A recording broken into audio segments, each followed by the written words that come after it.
Et Vincent, nouveau scandale fiscal en Europe. Un de plus, on a appris hier qu'un géant industriel allemand, en l'occurrence c'est BASF, le groupe chimique, qui a réussi à alléger sa facture fiscale de près d'1 milliard d'euros en 5 ans.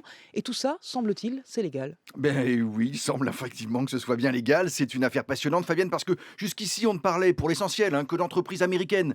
Les Amazon, Apple, Google, qui tout était dans le collimateur de Bruxelles, pour ne pas avoir payé les impôts correspondant à leurs activités réelles sur le continent. Bon, et ces entreprises, elles se sont défendues en disant en substance, nous pratiquons certes l'optimisation fiscale, mais nous respectons toutes vos lois en vigueur, nous ne faisons rien d'illégal, et d'ailleurs, de grands groupes européens font exactement la même chose.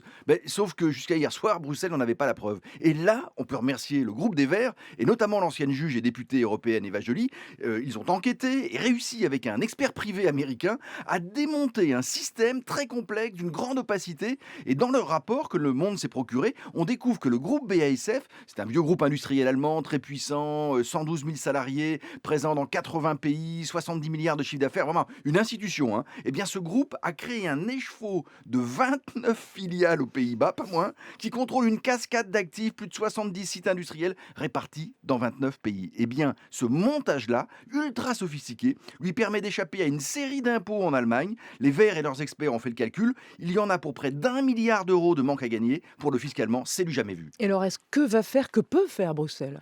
Cette affaire est un cas d'école, Fabienne, qui tombe en fait très très bien pour la Commission européenne. Bruxelles avait longtemps fermé les yeux, on le sait, sur ces pratiques, considérant en fait que c'était le jeu de la concurrence fiscale entre les États. Eh bien, c'est fini. Vous vous souvenez que la Commission veut faire payer à Apple une amende considérable, 13 milliards d'euros, une amende record destinée à frapper fort et surtout à marquer les esprits pour ramener à la raison les entreprises concernées. Mais Bruxelles, désormais, veut aussi changer les règles du jeu, ça c'est fondamental. Et c'est le commissaire français, d'ailleurs, Pierre Moscovici, qui a présenté la semaine dernière une réforme majeure sur la fiscalité des entreprises. Son nom est imprononçable, c'est ultra technique, mais c'est fondamental. Mhm. Et le principe n'est pas si compliqué, Fabienne. Il s'agit d'imposer un mode de calcul commun pour établir l'assiette de l'impôt sur les sociétés. Fabienne, quand vous payez votre impôt sur le revenu, il y Oui, a un taux, bien sûr, qui évidemment. s'applique, qui va vous donner le montant à payer. Mais avant le taux, on calcule le montant, votre montant Mhm. imposable. Eh bien, c'est ce qu'on appelle l'assiette. Et s'il y avait en Europe, pour toutes les entreprises, quels que soient les pays, un même mode de calcul de cette assiette de l'impôt sur les sociétés, cette fois, sur une base transparente, claire, incontestable, chacun pourrait continuer à pratiquer le taux qu'il souhaite, mais chacun pourrait aussi savoir exactement ce qui lui revient. Il n'y aurait plus d'affaires comme celle de BASF ou d'Apple. Et ça a une chance de se faire, ça, ou pas? Certains pays, comme l'Irlande par exemple, ne sont pas d'accord pour le moment. Ils estiment que c'est une atteinte à leur souveraineté nationale. Mais d'autres pays poussent. Il y a là la France, il y a l'Allemagne, l'Italie, l'Espagne, c'est-à-dire en fait les grands pays de l'Union.